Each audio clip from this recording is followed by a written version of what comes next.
Lay's. Lay's is the most recognized potato chip brand on the planet, and it began in 1932 when a young salesman named Herman Lay started distributing snacks out of the trunk of his car across the American South. Lay had been delivering chips for the Barrett Food Company in Atlanta, and within 6 years he had saved enough to buy the struggling business outright, renaming it the H.W. Lay Company. The real innovation wasn't a special seasoning or a unique cut.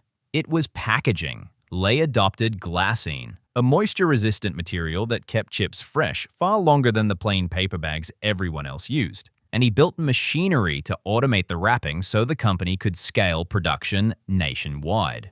By 1944, Lay's had become one of the first snack food brands to advertise on television. The chip itself stayed close to the original concept. Thin, evenly fried, lightly salted, with a clean snap that lets the seasoning carry the flavor rather than the cut. Pringles. Pringles are not really potato chips at all, and that distinction once ended up disputed in a British courtroom. Procter & Gamble spent the 1950s and 1960s trying to solve a packaging problem. Since ordinary chips broke easily and went stale fast inside bags that were mostly just air, chemist Fred Bauer designed a saddle-shaped chip, a form mathematicians call a hyperbolic paraboloid, that let identical pieces stack neatly inside a rigid tube instead of tumbling loose in a bag. The chip itself starts as dehydrated potato flakes pressed into a dough, rolled flat, cut into shape, and fried rather than sliced straight from a raw potato. It launched in 1968 under the name Pringles Newfangled Potato Chips. The texture is uniform in a way no sliced chip can match, since every piece carries the same thickness, the same curve, and the same crunch from edge to edge. Mars acquired the brand in 2024 as part of its purchase of Kellanova, and Pringles are now sold in well over 100 countries. Walker's. Long before Walker's made a single bag of crisps, the company spent more than 60 years as a butcher's shop in Leicester, England. Henry Walker opened it in 1885, and it stayed a meat business until rationing after the Second World War cut off the supply the shop depended on. Crisps were rising in popularity with the British public at the time, so in 1948, the company shifted its factory toward potato crisps instead. The flavors that followed leaned distinctly British rather than copying American chips. Cheese and onion became the best seller, while prawn cocktail, introduced in the 1970s, was built to taste like the popular shrimp-based starter served at British dinner parties of the era. The chips themselves are cut thinner than most American brands and carry a stronger, more concentrated seasoning meant to coat every ridge of the surface. PepsiCo acquired Walker's in 1989. Folding it into the same parent company as Lay's. The Leicester facility is often described as one of the largest crisp production sites in the world, producing more than 11 million bags a day and supplying well over half of the entire British crisp market on its own. Ruffles. Bernhard Stammer set out to make a sturdier potato chip, not a tastier one. And the unexpected flavor change turned out to be a side effect of solving an entirely different problem. He developed the ridged slicing method in the late 1940s and filed a patent in 1955 for what he called sliced corrugated potato products. The ridges weren't purely cosmetic either. They made each chip sturdier, less likely to shatter inside the bag, and able to hold far more dip or seasoning in a single bite than a flat chip could manage. Charles Elmer Doolin of the Frito Company recognized the potential and bought the Ruffles trademark in 1958. 3 years later, Doolin's company merged with the H.W. Lay Company to form Frito-Lay, bringing Ruffles into the same lineup as Lay's and, eventually, Cheetos. The name itself came from fashion, since the ridges reminded its inventor of the ruffled lace collars and gathered fabric trim popular generations earlier. Kettle brand. Cameron Healy didn't set out to make potato chips. Through the 1970s, he ran a small natural foods wholesale business out of Salem, Oregon, selling nuts, cheese, and trail mix from a van he nicknamed the Northwest Cheese Express. Everything changed on a trip to Maui, Hawaii, where Healy tasted a thick, hand-cooked potato chip from a small local company and decided he wanted to make something just as good back home.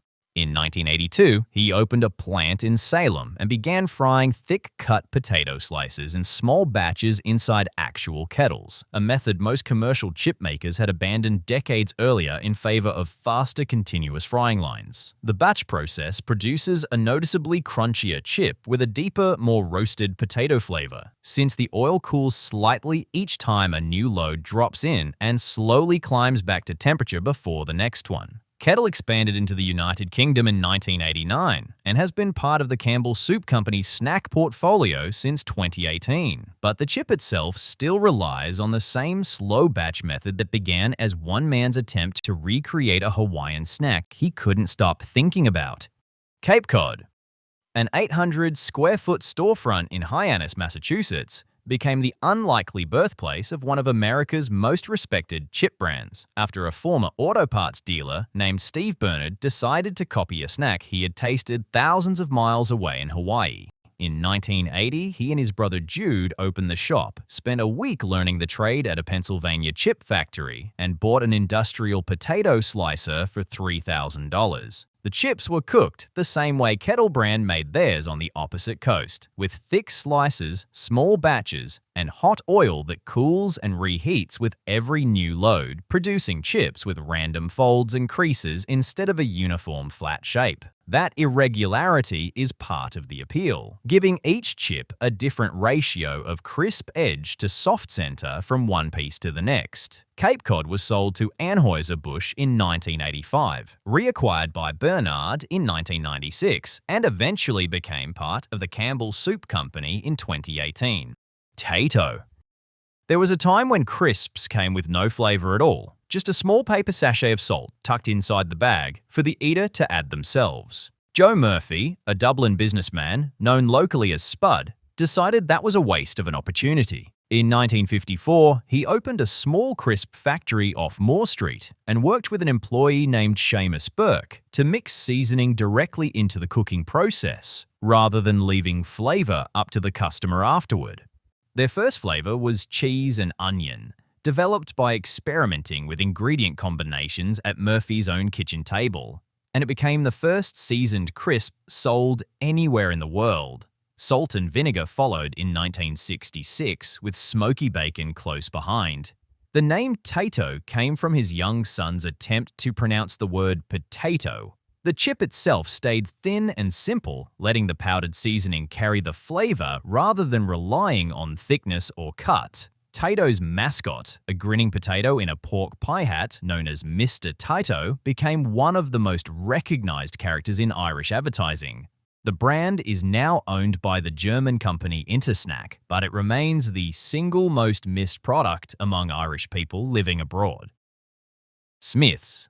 Frank Smith began selling potato chips in London in 1920, and to separate his bagged salted version from the soggier fried potatoes served in fish and chip shops, he simply coined the term crisps. 11 years later, Smith brought the same idea to Australia, opening operations in Sydney's Surrey Hills with a partner named George Ensor, frying potatoes in 20 gas-fired pots and packing each bag entirely by hand. The Australian arm briefly fell into receivership during the Great Depression before Ensor bought it outright and relaunched it in 1932.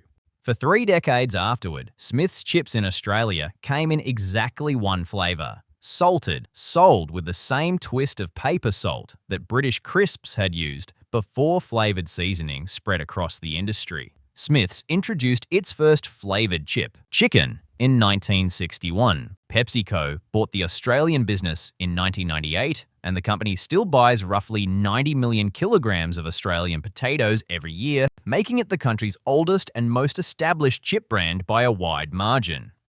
Zapp's.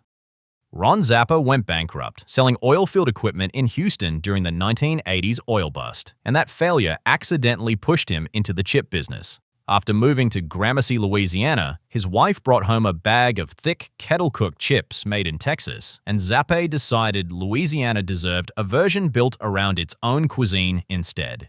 In 1985, he launched the Cajun Crawtator, marketed as the country's first spicy Cajun-flavored chip, cooked in peanut oil rather than the vegetable oil most American brands rely on, which gives it a heavier, richer finish. The seasoning leans hard into the flavors of a backyard crawfish boil, with cayenne, garlic, and a kick of heat that builds gradually instead of hitting all at once. Other flavors followed, including one called Voodoo, reportedly created in 2008 after spices were accidentally combined on the factory floor.